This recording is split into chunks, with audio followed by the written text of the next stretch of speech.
बिस्मिल्लाहिर्रहमानिर्रहीम, अस्सलाम वालेकुम। मैं असदुल्ला ख़ान हूँ। मैं तो कह ही रहा हूँ मुसलसल के नवाज़ शरीफ कन्फ्यूजन का शिकार हैं वापस आने के हवाले से। मैं मुसलसल कह रहा हूँ कि अभी उनका हतमी तौर पर तय नहीं हुआ कि जो फ़ैसला उन्होंने 21 अक्टूबर का किया हुआ है उस पर बरकरार रहना है या उस पर नज़रसानी करनी है। ये इस पर गौर व फ़िक्र जारी है। ये मैं तो कह ही रहा हूँ पहले से, लेकिन हो सकता है आप में से कुछ लोग ये समझते हों कि मैं चूँकि नवाज़ शरीफ के तर्ज़ सियासत का मुखालिफ हूँ या उनके तर्ज़ सियासत का नाक़िद हूँ, इसलिए मैं तो ये बातें कर रहा हूँ। लेकिन अब सलमान गनी साहब भी एक ख़बर लेकर आए हैं, और सलमान गनी साहब को तो आप जानते ही हैं कि वो नून लीग के और शरीफ ख़ानदान के काफ़ी करीब समझे जाते हैं, और शहबाज शरीफ साहब जो हैं उनके काफ़ी उनकी कुर्बत भी रही है और अब भी है, अब भी वो राब्ते में रहते हैं। तो सलमान गनी साहब जो कह रहे होंगे फिर वो तो ज़्यादा इस बात पे का कवी इम्कान है कि वो ठीक ही कह रहे होंगे।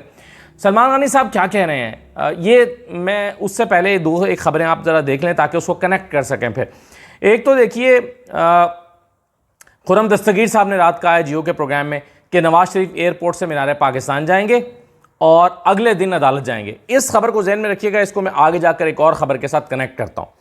नवाज़ शरीफ वो कह रहे हैं कि एयरपोर्ट से मीनार पाकिस्तान जाएंगे और फिर अगले दिन जाएंगे अदालत। यानी दिल किया तो अदालत चले जाएंगे और नहीं भी जाते तो क्या फ़र्क पड़ता है। यानी अदालत जाना उनका और का की पहली तरजीह नहीं है। हालांकि उन्हें सबसे पहले सारे काम छोड़कर सबसे पहले अदालत जाना चाहिए, अपनी ज़मानत लेनी चाहिए। लेकिन हो सकता है कि खैर वो अपनी ज़मानत, हिफाजती ज़मानत पहले से ही लेकर आ रहे हों, इसलिए उन्हें अदालत में पेश होने की जल्दी ना हो। लेकिन बहरहाल एक मंसूबा बताया है खुर्रम दस्तगीर साहब ने कि वो पहले जाएंगे मीनार पाकिस्तान, जलसा वलसा करके घर जाएंगे और अगले दिन फिर जाएंगे अदालत के पास।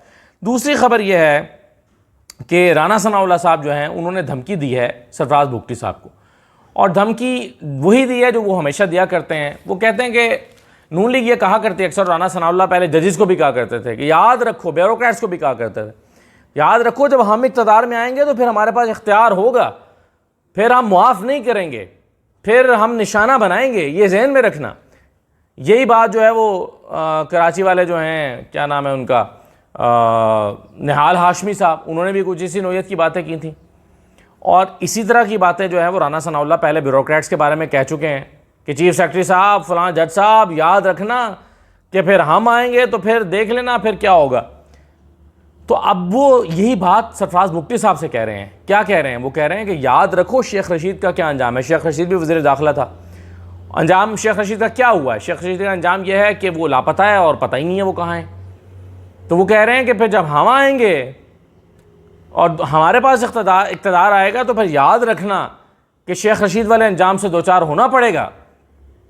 तो सरफराज भुगटी साहब को ये उन्होंने कहा, और सरफराज भुगटी साहब उसके बाद फिर अपने बयान से पीछे हट गए। उन्होंने कहा नहीं, मेरा मतलब वो नहीं था, मेरा मतलब ये नहीं था, मैं तो कुछ और कह रहा था, मेरे बयान को उससे आको सबाक से हट के लिया गया, मैं तो ये कह रहा था, वो कह रहा था। लेकिन इसके बावजूद इस बयान को संजीदगी से लिया गया है। और जैसा कि रात मैंने कहा था कि ये एक मैसेजिंग हुई है, नवाज शरीफ को मैसेज कन्वे किया गया है कि सोच समझ कर आना, हालात यूं भी हो सकते हैं। और वो तीर सही निशाने पर लगा है, बिल्कुल ठीक जगह पर लगा है, और इस पर परेशानी हुई है। अब आ जाइए ज़रा सलमान गनी साहब की बात पर कि सलमान गनी साहब क्या कह रहे हैं। देखिए, सलमान गनी साहब कह रहे हैं कि वाकिफ़ान हाल तो बज़िद हैं। आज के अखबार में लिखते हैं वो कि वाकिफ़ान हाल तो बज़िद हैं कि कुछ अनासिर इस आमद और इस्तकबाल पर असरअंदाज होने के लिए सरगर्म अमल हैं और नित नई अफवाहों का सहारा लेते हुए कन्फ्यूजन तारी करना चाहते हैं। चले ठीक है, कुछ अनासिर तो तारी करना चाहते हैं कन्फ्यूजन, लेकिन क्या ये कन्फ्यूजन हो भी रही है पैदा? नवाज शरीफ साहब इस कन्फ्यूजन का शिकार हो भी रहे हैं या नहीं? इस पर वो आगे लिखते हैं, एक अहम ज़रिया ये कहता नज़र आ रहा है कि नून लीग वज़ीर दाखिला के इस बयान से अलर्ट ज़रूर हो गई है कि कहीं ना कहीं ऐसा कोई प्लान या प्रोग्राम तो नहीं, क्योंकि नून लीग का नवाज शरीफ की वतन वापसी के हवाले से पहले दिन से मौक़िफ़ रहा है कि नवाज शरीफ की वतन वापसी बारे नो रिस्क पॉलिसी पर गामज़न है। यानी नवाज शरीफ साहब सोच के बैठे हैं, तय किए हुए हैं कि ज़ीरो रिस्क पॉलिसी पर गामज़न होना है। यानी जब तक 100% यकीन ना हो जाए कि उनकी वापसी पर कोई ऐसी वैसी हरकत नहीं होगी, तभी वो आएंगे। और अगर 2% यकीन भी होगा, 1% यकीन भी होगा कि उनकी वापसी पर गिरफ्तारी अमल में आ सकती है, तो वो नहीं आएंगे। तो अब ये मैं नहीं कह रहा, मैं तो जो बहुत दिन से कह रहा हूँ वो कह रहा हूँ, लेकिन ये सलमान गनी साहब कह रहे हैं। वो कह रहे हैं कि अहम जरिया ये कहता हुआ नजर आ रहा है कि नून लीग वज़ीर दाखिला के इस बयान से अलर्ट हो गई है और कहीं नून लीग का नवाज शरीफ की वतन वापसी के हवाले से पहले दिन से और अलर्ट हो गई है कि कहीं ना कहीं कोई ऐसा प्लान या प्रोग्राम तो नहीं है। और मैं आपको रोज़ाना ये कह रहा हूँ कि नवाज शरीफ साहब के बारे में जब टीवी पे कहा जाता है कि ये उनको पकड़ा जा सकता है, उनको गिरफ्तार किया जा सकता है, उनका वापसी ट्रैप हो सकती है, तो वो फ़ौरन वहाँ पर राब्ते करते हैं उस एंकर से या एनालिस्ट से और वो कहते हैं कि भाई चेक करो, पता करो कि क्या गड़बड़ है, ये क्या मसला है, पता करो कि वाकई कोई ऐसा प्लान तो नहीं है। तो नवाज शरीफ साहब घबराए हुए हैं, उनका आना अभी तक हतमी नहीं है, वो अभी तक जायज़ा ले रहे हैं कि क्या होगा मेरे आने पे। और ये सरफराज बुगटी साहब के बयान ने उनको हकीकत में खौफ में मुब्तला कर दिया है, परेशान कर दिया है कि कहीं ऐसा ना हो कि मैं आऊँ और मेरे आने से जो है वो परेशान, मेरे आने पर मेरी गिरफ्तारी अमल में आ जाए, और गिरफ्तारी अमल में आ जाएगी तो फिर मैं क्यों आऊँ। दूसरा, वह मुसलसल ये जायज़ा लेने की कोशिश कर रहे हैं कि इंतखाबात हो रहे हैं या नहीं हो रहे, इंतखाबात होने हैं या नहीं होने, और अगर इंतखाबात अभी नहीं होने तो फिर जाने का फ़ायदा क्या है, ये जायज़ा वो लेने की कोशिश कर रहे हैं।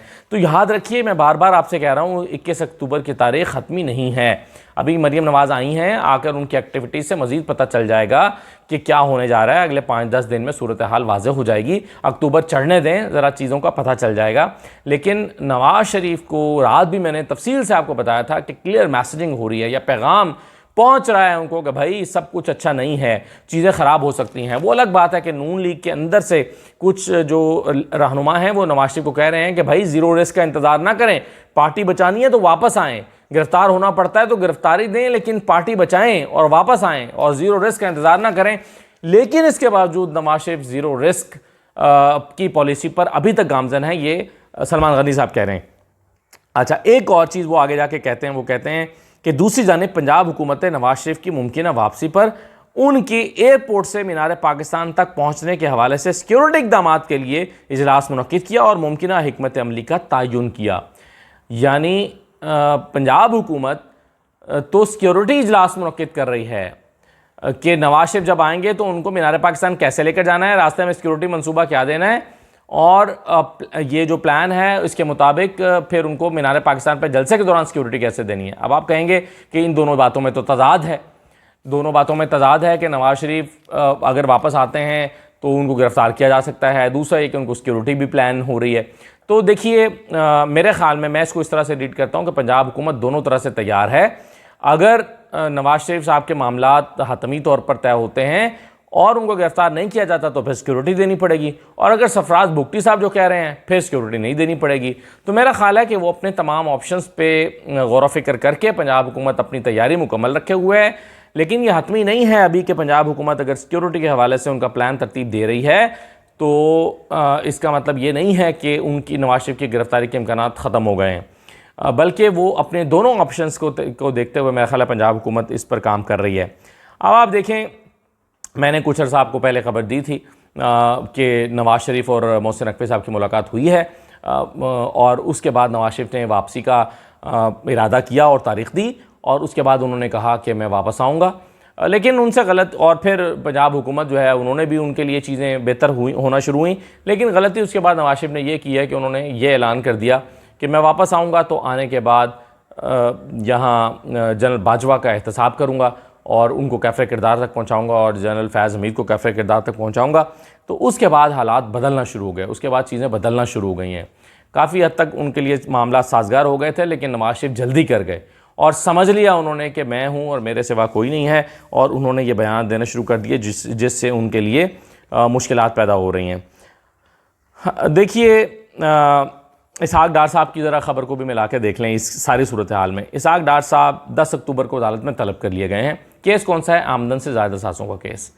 इन तमाम केसेस से उन्होंने जान छुड़ा ली थी, उन्होंने अपनी जान छुड़ा ली थी। वो जो है वो उन्होंने अपने मामलात क्लियर कर लिए थे, नैब में तरामीम हो गई थी, उनकी जो सीज्ड प्रॉपर्टी थी वो उनको वापस मिल गई थी, यहाँ तक कि उन्होंने उनके लिए तमाम मसाइल हल हो गए थे। यहाँ तक कि उन्होंने तो अपनी तनख्वाह भी वापस ले ली है, जो 3-4 साल की तनख्वाह उनके एब्सकॉन्डर होने के दौरान बनती थी सेनेट से, वो तनख्वाह भी ले ली। तो इसहाक डार साहब जो हैं उन्होंने अपने सारे मामलात हल कर लिए, लेकिन अब उनका केस दोबारा खुल गया है, आमदन से ज़्यादा सासों का केस, कि भैया आपने ये पैसे कहाँ से कमाए हैं। आपकी आमदन तो इतनी है, ये पैसे आपने कहाँ से कमाए, प्रॉपर्टियाँ कहाँ से बनाई। तो अब इसहाक डार को 10 अक्टूबर को अदालत ने बुला लिया है। इसहाक डार साहब आज गालिबन कल की खबरें तो ये थी कि वो वापस आ रहे हैं। अब अगर वो वापस आ रहे हैं तो क्या फिर वो 10 अक्टूबर को अदालत जाएंगे या उससे पहले पहले फिर मुल्क से वापस चले जाएंगे या आएंगे ही नहीं, ये तो 1-2 दिन में हमें पता चल जाएगा। लेकिन ये सारी सूरत हाल बता रही है कि सब कुछ अच्छा नहीं है। इसहाक डार जो हैं ये इसहाक डार नवाज शरीफ ही हैं एक तरह से, और पार्टी के अंदर नंबर 2 हैं इसमें नून लीग में। तो इसको भी आप ज़रा इस सारी सूरत हाल से मिलाकर देखिए। अच्छा, एक और अहम खबर है, अब 1-2 चीज़ें मैं आपके हाँ जावेद लतीफ़ साहब का कल मैं बयान का जिक्र करना भूल गया। वो फरमाते हैं कि डील नवाज शरीफ की डिक्शनरी में नहीं है।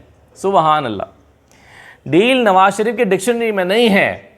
जावेद लतीफ़ साहब को कोई बताए कि जब वो मुल्क से गए थे 1999 में तो डील करके गए थे और तहरीरी डील थी, और जब उनसे पूछा गया कि आप 10 साल की डील करके गए हैं तो उन्होंने कहा नहीं 10 साल की नहीं थी, 5 साल की डील थी। और फिर पता चला कि वो बात भी गलत है, उनका ये दावा भी गलत है, और बाद में वो 10 साल वाला लेटर हमारे सामने आ गया, जारी हो गया या लीक हो गया परवेज़ मुशर्रफ के साथ, जो उन्होंने 10 साल की डील की थी और 10 साल की डील करके वो मुल्क से बाहर गए थे। और इस ज़मन में बताया जाता है कि जब उनके करीबी साथी जिनको वहाँ पर गिरफ़्तार किया गया था तो वहाँ पर मूवमेंट हो रही थी, उन्होंने पूछा नवाज शरीफ साहब से कि आप कहीं जा रहे हैं। उन्होंने कहा बेफिक्र रहे, मैं 1-2 दिन में वापस आ जाऊँगा। और फिर उन्होंने अगले दिन अखबार में पढ़ा कि नवाज शरीफ तो उस रात जो हैं वो फ्लाई कर गए और उनको सऊदी अरब पहुँचा दिया गया। तो डील करके गए और फिर जब वापस आए तो इंटरनेशनल इस्टेब्लिशमेंट को इन्वॉल्व किया और डील करके मुल्क से वापस आए, NRO लेकर आए, परवेज़ मुशर्रफ से डील करके गए और डील ही करके वापस आए।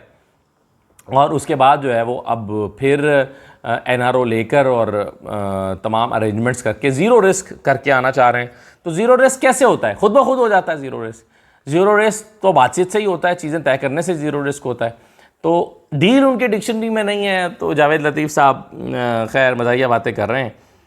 1-2 चीज़ें सिर्फ मैं जाते जाते आपको बता दूं। एक देखिए कि फैज़ाबाद धरना केस, कल इसकी बड़ी अहम समाअत होनी है। इस पर मैं कोशिश करूंगा कि आज तफसील से बात करें इसके ऊपर।